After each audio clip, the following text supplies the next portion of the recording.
On the 5th of March, 2025, a sophisticated US MQ-9 Reaper Drive 1 departed from a strategic airbase in Djibouti for what was intended to be a standard reconnaissance mission over the Red Sea. However, the mission took an unexpected turn several hours into its planned 27-hour flight. While operating in international airspace, the drone came under attack from Houthi forces, who launched multiple missiles at the aircraft. Despite deploying numerous defensive flares, one missile found its mark, sending the $30 million unmanned aircraft crashing into the waters below. This incident wasn't unprecedented. The downed aircraft marked the 12th drone loss to USA since 2023, and the attack occurred shortly after an attempted strike on a manned F-16 fighter jet.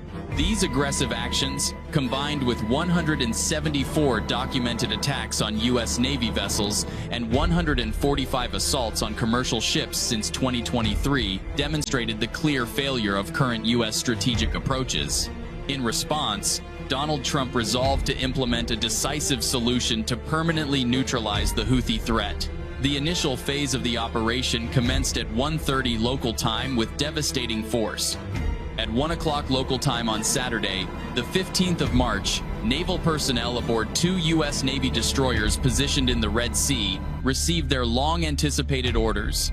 Within 10 minutes, the crew members responsible for Tomahawk operations had formulated their strategy to guide their missiles to the first designated checkpoint. From this point, the classified mission protocols would direct the weapons to their final destinations. Though the specific targets remained unknown to the crew, enthusiasm filled the air as the initial wave of missiles launched from their Vertical Launch System, VLS, cells at 1:15 local. Traveling at 515 miles per hour, the missiles would require approximately 15 minutes to reach their targets in Sayona. The launch sequence, timing, and varied ship positions created an unexpected advantage that the Houthis hadn't anticipated.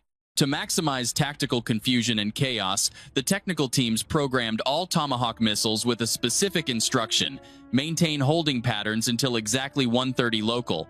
This sophisticated capability meant that missiles arriving early would circle above the target area, waiting for their counterparts to arrive before executing a synchronized time-on-top strike. The plan unfolded perfectly. At exactly 1:30, multiple Tomahawk missiles struck Sauna International Airport, where Houthi forces had established storage and launch facilities for their arsenal of Shahed attack drones. The initial wave also targeted a military installation situated within a residential district in central Sana'a. In Sana'a's Mew suburb, several Tomahawks precisely hit 4 Houthi command centers located in the Garif district. With the Houthis' command and control capabilities now severely disrupted, U.S. forces launched a second devastating assault just 45 minutes later. While Tomahawk missiles were being deployed from destroyer vessels, F-18 fighter jets began launching from the USS Harry S. Truman. Their primary objective was to strike the Dayan power station, along with 11 additional strategic targets throughout Sada Governorate. For this critical operation, the F-18s were equipped with AGM-154 Joint Street and off weapons. These sophisticated missiles, designated as JSO, possess a striking range of 130 kilometers and carry powerful 500-pound warheads. However, these particular missiles were specially modified for this mission. Since many of the 11 designated targets in Sada Governorate consisted of subterranean weapons, storage facilities, the JSOWs carried by these F-18s were fitted with specialized blue 111 penetrating nose plugs. These advanced attachments enabled the bombs to penetrate through either 20 feet of reinforced concrete or 100 feet of earth before detonation. As the fighter jets approached Sada Governorate, they first focused on the power station. This crucial facility supplied electricity to most substations throughout Houthi-controlled territories. Its destruction effectively plunged Yemen into darkness, precisely as intended. Across the country, both military personnel and civilians witnessed their power supply cut off, as F-18s continued their relentless assault on targets throughout Sada. With the Houthis now effectively blind, deaf, and isolated, the operation entered its most intense phase. Several hours before the F-18s launched from the Truman and Tomahawks deployed from the destroyers, 2 B-1 bombers had departed from Sirlik Air Force Base in Turkey just before midnight. These aircraft, operating as part of Task Force 24-2 within the Air Force's forward-deployed strike capabilities, were about to demonstrate their full combat effectiveness. With approximately 1,700 miles ahead and cruising at 647 miles per hour, the B-1S would reach their destination in just under 3 hours, perfectly timed with the F-18's mission completion. The Houthi forces, their air search radars now disabled, were blind to the approaching bombers. Each B-1 unleashed an impressive barrage of 24 AGM-158 joint air-to-surface standoff missiles, JASSMs, and the strategic advantage was clear. They maintained a safe distance from enemy air defenses. This was particularly significant given that the Houthis' most sophisticated missile installations had a maximum reach of only 120 kilometers. The B-1S extended range variants, powered by robust Williams turbofan engines, boasted an operational range exceeding 1,000 kilometers. The Air Force had invested in premium-grade JASSMs, equipped with advanced loitering capabilities similar to the Tomahawk missiles, enabling synchronized strikes for maximum impact. The operation unfolded precisely as planned. At 3 o'clock, local waves of JASSMs descended upon Houthi UAV facilities throughout the Al Baida Governorate. The B-1S successfully neutralized 8 facilities, effectively decimating the Houthi stockpile of Shahed drones. Before dawn broke, the mission continued to unfold. Air Force F-15 Strike Eagles launched from their bases in Qatar and the UAE, showcasing their impressive Mach 2.5 maximum speed capability.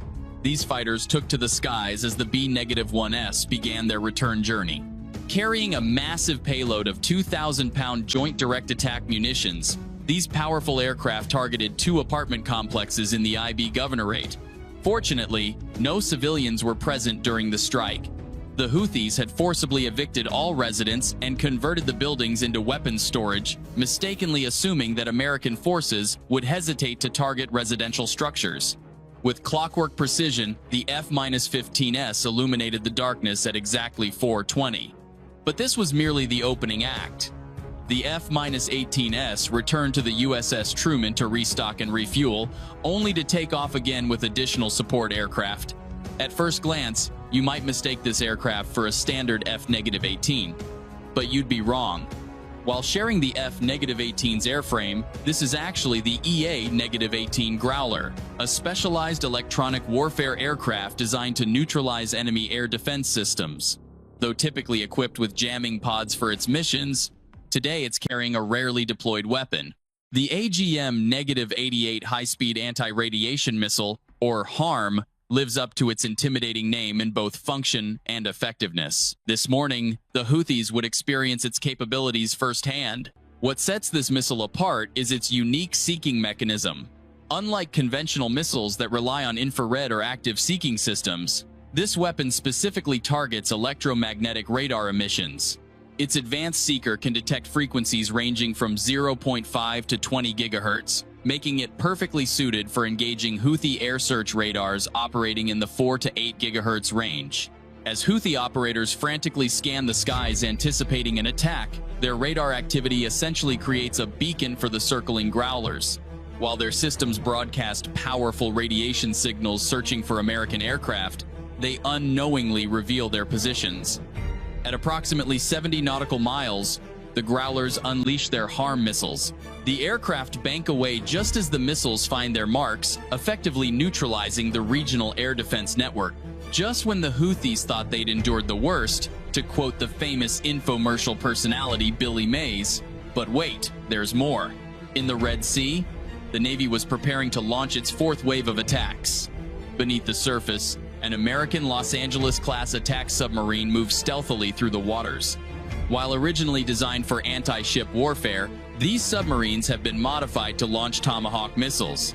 These versatile weapons can now be deployed from both traditional torpedo tubes and a dozen vertical launch cells. As daylight revealed the extent of the destruction, American commanders decided to escalate their response against the Houthis by targeting their auxiliary command centers in Damar Governorate. At 6:40, the submarine demonstrated a rare capability by launching over a dozen Tomahawk missiles through its torpedo tubes. By 7:10, these precision strikes, combined with those from the destroyers, had effectively neutralized 4 more command posts. The Navy wasn't finished with its display of force. A specialized aircraft was positioned nearby, resembling a militarized version of a Boeing 737. The P-8 Poseidon, typically employed for maritime surveillance and tracking vessels and submarines across vast oceanic expanses, was about to showcase one of its lesser-known capabilities.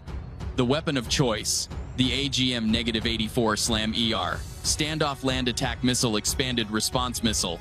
Unlike its JSOW counterpart, this supersonic missile can strike targets at distances up to 270 kilometers. While the Poseidon can engage both maritime and land-based targets, terrestrial strikes are uncommon. Today would be an exception. Around 9:15, a solitary P-8 cruising over the Red Sea unleashed its SLAM-ER arsenal. By 9:30, the multiple radar installations throughout Hajat Governorate had been reduced to scattered debris. With Houthi air defenses effectively eliminated across the region, conditions were perfect for the day's culminating demonstration of force. In a significant deployment not seen since 2019, 6 strategic bombers had arrived in the Middle East last November. These legendary B-52s, now stationed in Qatar, boast an impressive maximum payload of 70,000 pounds, capable of carrying 35 GPS-guided 2.000-pound bombs, surpassing any other aircraft in the U.S. inventory. Despite its formidable strike capabilities, this veteran aircraft, designed before modern anti-air systems, shows its age in terms of speed and vulnerability. This necessitated the coordinated effort between Air Force and Navy to clear the airspace.